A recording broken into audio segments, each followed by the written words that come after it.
long time. There's a lot of guys that are still around during this time. Uh, since now I'm doing the advising and all that, like Mike Vandekamp is around. He's with Cowichan and now just moved back to Grand Prairie. He That's was around crazy. for a while when I was back playing in '03. I think he was in the Yeah, Alberta League at that time. And then Barry that's Wolf also amazing. too was in the Alberta League, I think. And yeah, lots of old coaches still around, which I mean, you they're know all good coaches, so it makes they've sense. had great success and Yeah. they just have different reasons of why they're able to have such long coaching careers and have been, I guess, well respected. Um, Being a parent, kind of just picking at different things like um, what it's like, I guess, like for you guys to go into NHL, AHL camp and like the feeling of all that, and how it's such a, I don't know. I feel like different. Everyone has their own different experiences, but it can be a cluster, and lots of times players get cut. So how you guys are in your past have dealt with being cut, being sent down, being called up, that type of thing.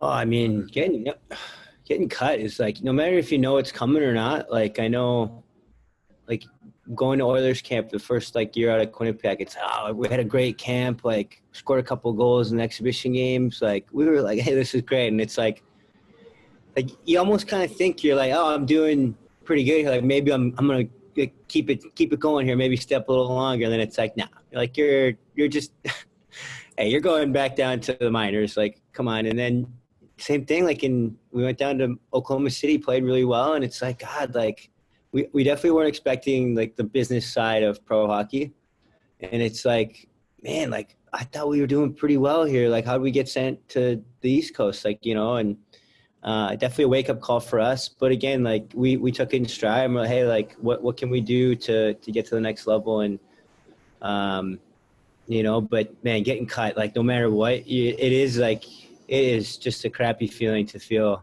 unwanted, and it takes you have a little sulk time for a bit, and then it's like, hey, what can I do to make sure this doesn't happen again? Yeah, yeah. I think a big part too is what a lot of quotes are out there is when you fall, it's those who can get up and keep going. Yeah. We've all, it's not even just through hockey and sports, but we've all been through that where um, yeah, it just feels like the end of the world at times. So nearly all It you know, does. keep going. And then for these kids that are in those situations, hopefully, they're listening to this and that, just to get right back up and just keep going forward. I mean, it's part of the life and what they'll continue to go through. Yeah. There's always ups and downs. I mean, no one's gonna do it for you. Like, you're not gonna get any favors. It's all like what you or I or the kids are gonna put into it, right? It's that kind of mentality I think you have to have, and um, you can't feel sorry for yourself. Sure, that's definitely no that you can't do that, and you won't go anywhere if it's like poor me, why me? It's like, hey, it's got to be the opposite of like, oh yeah, I didn't deserve this. I'm gonna do something to make sure this doesn't happen. So. Can you Um, give any advice of how, other than just getting back up and going, can you give any advice on how, these players at younger ages, like maybe deal with their cuts at Adam, Pee Wee, Bantam levels, and they're extremely young and they have their whole hockey career and life ahead of them still. Can you share anything back in those days? Go. Yeah, I mean, we were not, I don't know if lucky is the word, but pretty much everyone who tried out for our teams in Beaver Valley minor hockey, I think ended up making the team. I don't remember. Maybe there's a couple times we had a like one cut or something, which was like a terrible thing. But as a young kid, I mean, it it's really tough to have to be. The reason you're getting cut is maybe not big enough, or like you haven't developed into what the other players have yet, and like I think that's the thing to realize is that that's not a rush, and like you're not making that team for a reason. Like you got to work on something, and that's something that you have to realize, and that maybe your parents can realize, like, hey, I'm not fast enough this year to make this team, and that's if if you can realize that and not blame someone else or blame the coaches or blame pass the blame off onto kind of make excuses. I think that's like one thing that maybe that happens more frequently now is that parents and kids will make excuses that this is why they didn't make that team, when instead it's like, hey, you know what I mean? I need to get my feet faster. I remember there was one summer we didn't get cut, but we made the U16 team, and I remember like we went to that camp and like we were good players, and I remember being like, holy cow, like we need to get better. And like that summer, like we worked our butt off, like we need to get faster and stronger, and like because like we just realized like, hey, we're a step behind. Like we're lucky, we're small fish, and we get to make this Kootenai team. But when you're compared to guys in the island and in Vancouver and stuff, like we were still the small fish. So I'm like, that's one thing that you just got to realize and take a look in the mirror and be like, what can I do, work on this season to make that team next year? And because in time when you're in Pee Wee and I mean Adam, I guess Bantam and stuff, like you're gonna be developed at different times than somebody. Someone might be a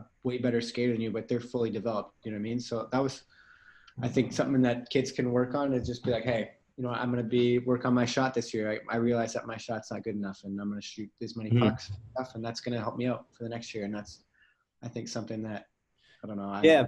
And if you don't have like that, if you can't self kind of diagnose, like we were lucky, my dad's a great hockey mind and stuff. So he always knew, say, hey, these are what, like, you guys got to work on this stuff or whatever. And like shoot more pucks, you know, something like that. But you can always ask your coach, like the guy who's whatever, why, like ask him for a couple of reasons. Like, hey, what do you think I need to work on? Like, appreciate the opportunity. Like, what can I do so it's, you know, like I said, doesn't happen again. And like, is it my skating? And they'll be honest with you. And if they're not, then they're lying. Like it's like, they'll be able to tell you exactly why you're not on the team. You know what I mean? So it'll be hard because it's not easy to have that feeling of getting cut. And you're like, hey, well, why? Like, just give me some reasons here. Was it my work ethic? Was it like, did I not back? Like, you know, like it's really easy to talk to your coach and ask like what you can do better. And then you make a list of like, how am I going to improve these skills? You know, if it's your skating, your shooting, your mind or whatever, like, do I need to watch more tape? Do I need to do this? Like, you know, so it's definitely, I think that would be a good thing. I know, like, my dad always says, like, I love when guys ask me, like, hey, what can I do to get better? You know, and you always want to be getting better. So I think that would be definitely a good thing to do. Yeah, a big part of that, what you just said, is asking questions, whether it be the coaches, assistant coaches, trainers, general managers and all that, asking questions.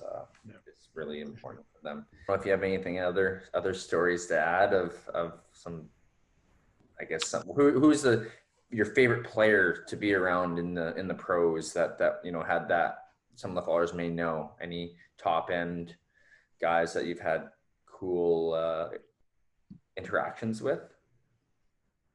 Con, you got cooler stories than me.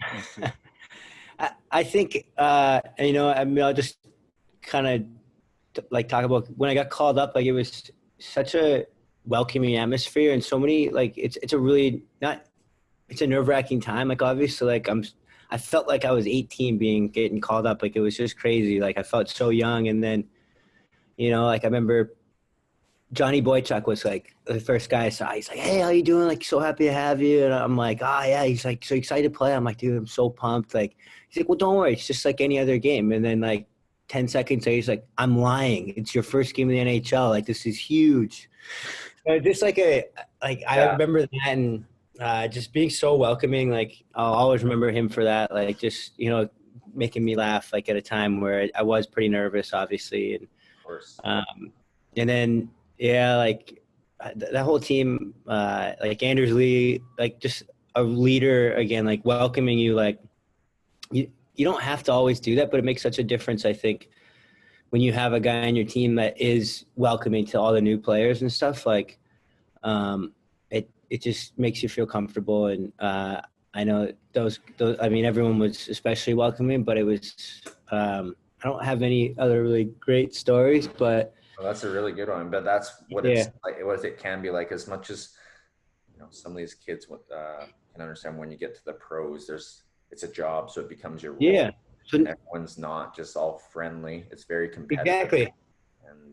And I mean, you hit it on the head there. Like, not everyone is friendly because it's like, hey, this guy's getting called up. Like, he's taking my time, he's taking my job. Like, so you definitely don't have to do that. And I know like everyone was very, very welcoming, and it's not how it always is in the pros. So it's I was very, very thankful about that. And again, I was pretty quiet. Like, I'm kind of a hey, speak when spoken to kind of person when it comes to that. So yeah, I mean, what a time to I'll never forget that day. And I always say that it's like you think about something for your whole life, and you think you're far away, and you think it's never going to happen, and then like when it does, it's like you almost want to you cry, you're so happy. And it's a special time